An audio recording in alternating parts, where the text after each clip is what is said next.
Hello friends, हो जाइए तैयार। आज पार्ट 2 वीडियो है। कल 25 तक क्वेश्चन देख लिए थे। ये वीडियो विशेष रूप से बिहार बीएड एंट्रेंस एग्जाम की तैयारी जो कर रहे हैं उनके लिए है, क्योंकि इसी टाइप के सवाल पूछे जाते हैं और क्वेश्चन छाट छाट के लेके आए फ्रेंड्स। इसी टाइप के आपको सवाल देखने को मिलेंगे।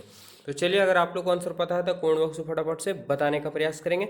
और चैनल में पहली बार जुड़े हैं तो हमारे चैनल से जरूर सब्सक्राइब कर लीजिए और जुड़ जाइए चैनल से, ठीक है। तो चलिए फ्रेंड्स, स्टार्ट करते हैं सवाल कि रेडियो सक्रिय पदार्थ उत्सर्जित करता है। क्या बीटा किरणें, गामा किरणें, अल्फा किरणें, उपरोक्त में से सभी? तो फ्रेंड्स, रेडियो एक्टिविटी किरणें होता है, कल ही बता चुके थे, उपरोक्त में से सभी होगा। यानी अल्फा बीटा गामा तीनों किरणें को उत्सर्जित करता है रेडियो एक्टिविटी, जो अपने आप में विखंडित होते रहता है। चलिए फ्रेंड्स, अगला क्वेश्चन है, क्या दिया हुआ है कि नाभिकीय रिएक्टर के निर्माण में निम्नलिखित में से कौन सा एक अनिवार्य है। यानी नाभिकीय रिएक्टर अभिक्रिया होती है तो उनमें से मुख्य रूप से एक अनिवार्य रूप से क्या होना चाहिए? क्या निकेल होना चाहिए, जर्कोनियम होना चाहिए, टंगस्टन होना चाहिए, कोबाल्ट होना चाहिए?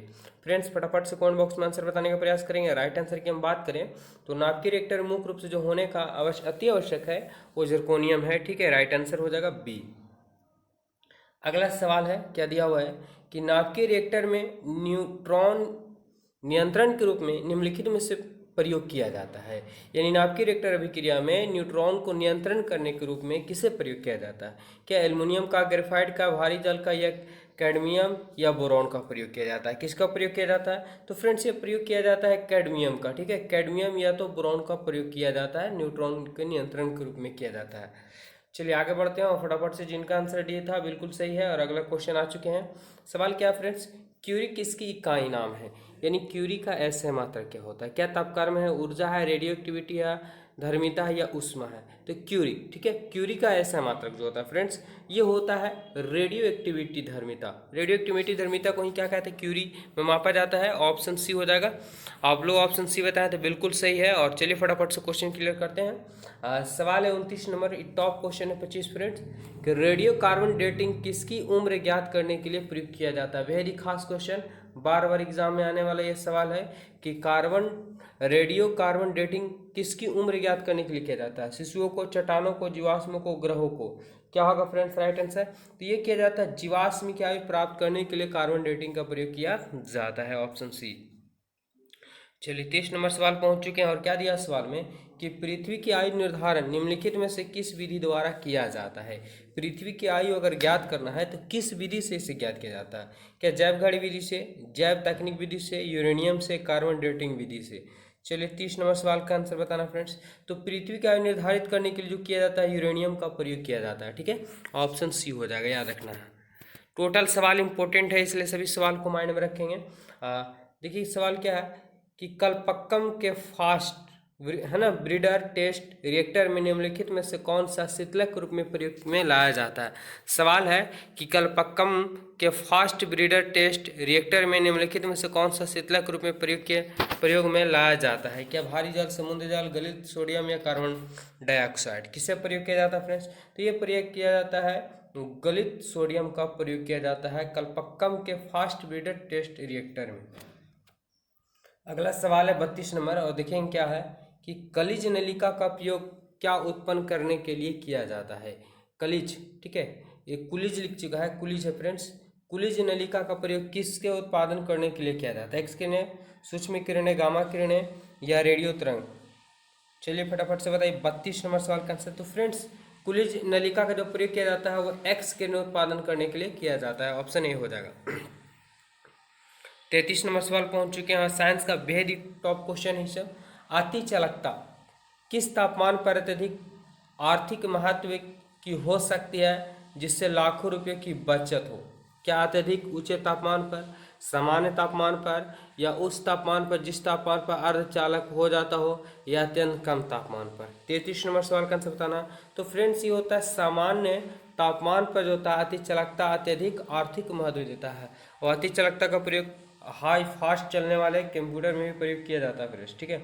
अगला देखते हैं, सौर ऊर्जा को बिजली में परिवर्तित करने के लिए कौन सी युक्ति प्रयोग किया जाता है? और ये सिंपल सी है, आप हर घरों में प्रयोग हो रहा था, अभी कुछ कम गया है इसका, कि सौर ऊर्जा को बिजली में परिवर्तित करने के लिए कौन सी युक्ति प्रयोग किया जाता है? क्या गैल्वेनल सेल, प्रकाशिकीय वोल्टीय सेल, डेनियल सेल, या इलेक्ट्रोकेमिकल सेल? क्या होगा 34 नंबर सवाल का आंसर।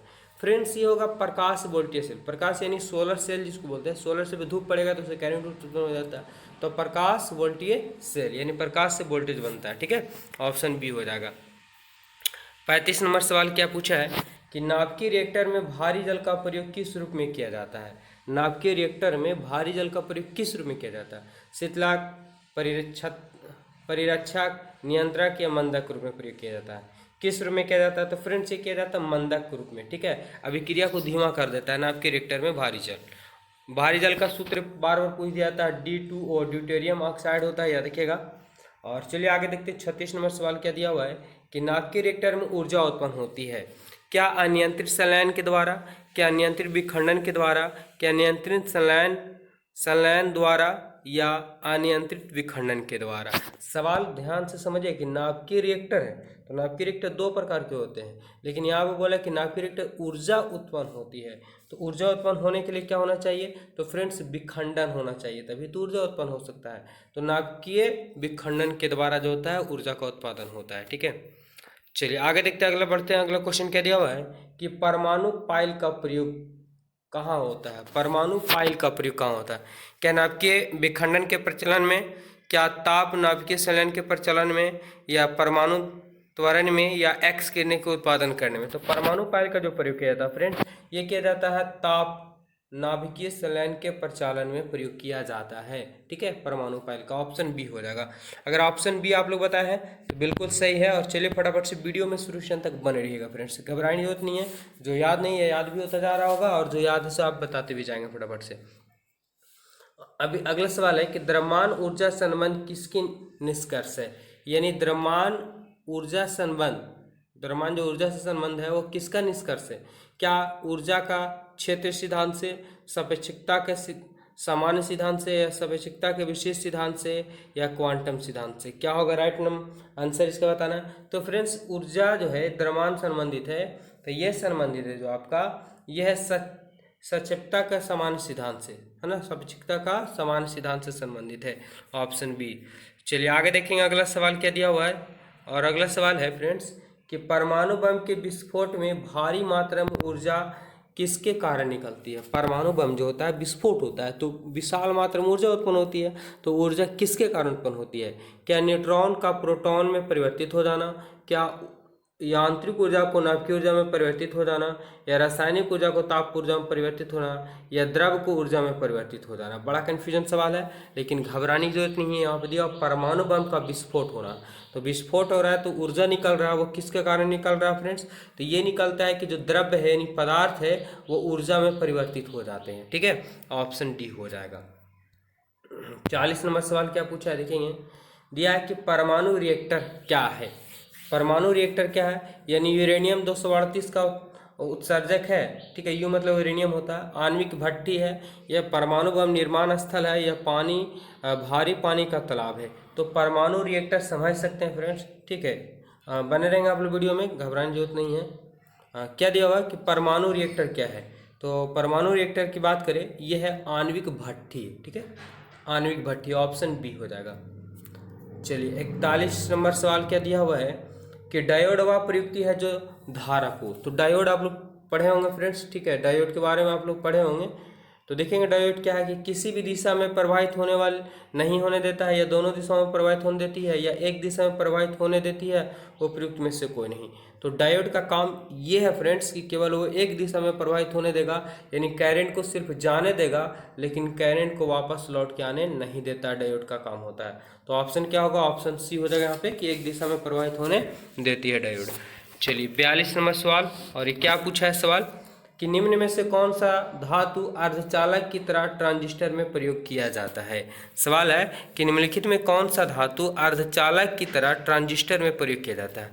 जर्मेनियम है, ग्रेफाइट है, चांदी या तांबा है? क्या होगा 42 नंबर सवाल का आंसर? तो फ्रेंड्स यहाँ पे देख रहे होंगे कि तांबा जो है धातु है, चांदी भी धातु है, ग्रेफाइट जो है धातु है, लेकिन विद्युत का चालक होता है। तो यहाँ पे अर्धचालक की तरह, तो अर्धचालक में तो जर्मेनियम ही आती है, तो राइट आंसर हो जाएगा ऑप्शन ए, जर्मेनियम का प्रयोग किया जाता है अर्धचालक के ट्रांजिस्टर के रूप में। 43 नंबर सवाल क्या पूछा है कि दूरदर्शन के संकेत एक निश्चित दूरी के बाद नहीं मिल सकते हैं, क्यों? क्योंकि वायु संकेत को शोधित कर लेता है, या एंटीना दुर्लभ है, संकेत दुर्लभ है, या पृथ्वी की सतह वक्राकार है? किसके कारण जो है इसे एक निश्चित दूरी के बाद नहीं मिल पाता है? 43 नंबर। तो फ्रेंड्स इसके राइट आंसर की बात यही करें कि पृथ्वी की सतह जो है इसे कैसा है, वर्गाकार है ना, वर्गाकार है, जिसकी वजह से एक दूरी के बाद नहीं मिल पाता। ऑप्शन डी हो जाएगा। चलिए अगला सवाल देखिए क्या दिया हुआ है कि त्रिविमीय चित्र किसके द्वारा लिया जाता है? त्रिविमीय चित्र किसके द्वारा लिया जाता है? क्या फोटोग्राफी या फोटोक्रोमेटिक या रेडियोग्राफी या हेलोग्राफी? क्या होगा राइट आंसर? सवाल है कि त्रिविमीय चित्र जो लिया जाता है वो फ्रेंड्स लिया जाता है हेलोग्राफी के द्वारा लिया जाता है। ठीक है, ऑप्शन डी हो जाएगा। 45 नंबर सवाल पहुंच चुके हैं और देखें क्या दिया हुआ है कि लेजर अथवा किसी अन्य सशक्त प्रकाश स्रोत से निकली दो प्रकाश किरणें के एक व्यक्तिकरण से त्रिविमीय प्रतिबिंब बनने के संबंध में समवृत्ति कहलाता है। क्या विकिरण चित्रण कहलाता है, एलोग्राफी कहलाता है, एक्स किरण फोटोग्राफी कहलाता है, प्रकाश के फोटोग्राफी कहलाता है? क्या कहलाता है फ्रेंड्स? तो ये आपका कहला जाएगा हेलोग्राफी कहला जाता है। अभी जस्ट पढ़ के गए कि त्रिविमीय प्रतिबिंब बनने के संबंध, तो त्रिविमीय चित्र जो लिया जाता है हेलोग्राफी से ही लिया जाता है, तो बात वही है। ऑप्शन बी, क्वेश्चन सिर्फ घुमा के पूछा जा रहा है। ठीक है, अगला सवाल क्या है कि जब जर्मेनियम एक प्रकार का चालक, अभी जस्ट पढ़ के गए हैं। ठीक है, दिया हुआ है कि जब जर्मेनियम जाली में आर्सेनिक परमाणु को डाले जाते हैं तो वह क्या बन जाता है? क्या विद्युतीरोधक बन जाता है, सुपर कंडक्टर बन जाता है, अंतर सेमी यानी सेमी कंडक्टर बन जाता है, बाह्य सेमी कंडक्टर, अंतर सेमी और बाह्य सेमी कंडक्टर क्या बन जाता है फ्रेंड्स? 46 नंबर सवाल का आंसर तो ये जो है बाह्य सेमी कंडक्टर बन जाता है जब जर्मेनियम में आर्सेनिक परमाणु डाला जाता है। ठीक है, तो बाह्य सेमी कंडक्टर बन जाता है। 47 नंबर है, 3 सवाल और बचे हुए जिसको आप लोग देख लेंगे कि सेमी कंडक्टर में उसके द्वारा प्रयोग के आधार पर उपयुक्त अशुद्धियाँ किस लिए मिलाई जाती है? सेमी कंडक्टर में उसके प्रयोग के आधार पर उनमें अशुद्धियाँ मिलाई जाती है। आखिर क्यों मिलाया जाता है? क्या उसे उच्चतर वोल्टेज को सहने योग्य बनाने के लिए, या उसकी विद्युत प्रतिरोधकता बढ़ाने के लिए, उसकी विद्युत चालकता बढ़ाने के लिए, या उसकी कार्यविधि बढ़ाने के लिए? 47 नंबर। तो फ्रेंड्स उसकी विद्युत चालकता बढ़ाने के लिए जो है सेमी कंडक्टर में अशुद्धियाँ मिला दी जाती है। ठीक है, अगला क्वेश्चन है 48 नंबर कि लेजर बीमा का उपयोग होता है आँख की चिकित्सा में, कैंसर चिकित्सा में, यानी लेजर किरण बोल सकते हैं इसको, कि लेजर किरण का उपयोग होता है। किस में प्रयोग होता है फ्रेंड्स? आँख चिकित्सा में, कैंसर चिकित्सा में, हृदय चिकित्सा में, गुर्दे की चिकित्सा में, किस में प्रयोग किया जाता है? तो फ्रेंड्स ये प्रयोग किया जाता है आँख की चिकित्सा में लेजर बीमा यानी लेजर किरण का प्रयोग भी किया जाता है। चलिए आगे बढ़ते हैं, अगला क्वेश्चन देखेंगे कि टेलीविज़न के दूरस्थ है ना, टेलीविज़न के दूरस्थ नियंत्रण के लिए किस प्रकार के विद्युतीय चुम्बकीय विकिरण का प्रयोग किया जाता है? यानी टेलीविज़न से दूर से लोग बात करते हैं तो वहाँ पे दिया हुआ है कि किस विद्युतीय चुम्बकीय विकिरण का प्रयोग किया जाता है। क्या दृश्य होता है, दृश्य मतलब दिखलाई देता है, क्या प्रवेगिनी होता है, क्या अवरक्त होता है, या उपरोक्त में से कोई नहीं? क्या होगा राइट आंसर फ्रेंड्स? तो ये होता है अवरक्त केंद्र होता है। ठीक है, अवरक्त केंद्र राइट आंसर हो जाएगा सी। चलिए आज का आखिरी सवाल है फ्रेंड्स, बताना फटाफट से। अभी तक हमारे चैनल से नहीं जुड़े तो चैनल को जरूर सब्सक्राइब कर लीजिए और एवरीडे आप लोगों को क्लास इस चैनल पे मिलेगा फ्रेंड जब तक एग्जाम नहीं हो जाएगा। ठीक है, और आपको बेहतर गवर्नमेंट कॉलेज चाहिए तो आपको तो पढ़ना पड़ेगा। आप लोग को अभी से ही क्लास हम स्टार्ट कर दिए हैं। बिना शल्य चिकित्सा के पत्थरी का इलाज किया जाता है। क्या अल्ट्रासाउंड के द्वारा, या एरोस्कोपी के द्वारा, एक्स के द्वारा, या लेजर के द्वारा? किसके द्वारा प्रयोग किया जाता?